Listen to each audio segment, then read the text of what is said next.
Hello guys, good morning. Welcome to what I it in a day challenge day 4। তো সকালেই খেয়ে নিয়েছিলাম 1 cup চা।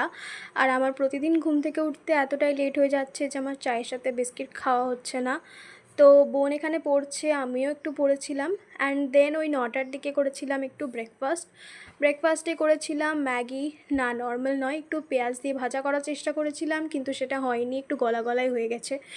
দেন খেয়েছিলাম একটু ওই 11:30-12টার দিকে কাঁচা আম মাখা, ভেবেছিলাম কাঁচা মিঠে আম, বাট বোনের রিয়াকশানে তো বুঝতেই পারছো সেটা একেবারেই ছিল না, টক ছিল। অ্যান্ড দেন বিকেলে ফুল ফ্যামিলি গেছিলাম একটু রানীগঞ্জের কাছেই শ্যাম মন্দির। তো বাইরেটা এত সুন্দর, ভেতরেরটাও এত সুন্দর, তোমরা না দেখলে তো বিশ্বাসই করতে পারবে না। বাইরেটা যত সুন্দর, ভেতরের অ্যাম্বিয়েন্সটা আরও বেশি সুন্দর। অ্যান্ড দেন ওখান থেকে এসে খেয়েছিলাম একটু টক মিষ্টি দই।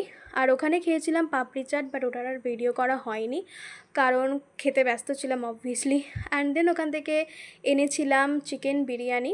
ওখান থেকে না, ওখানের পাশের একটু দূরেই একটা দোকান ছিল, তো ওখান থেকে এনেছিলাম চিকেন বিরিয়ানি। তো that's it for today. Bye bye, good night, like share and subscribe.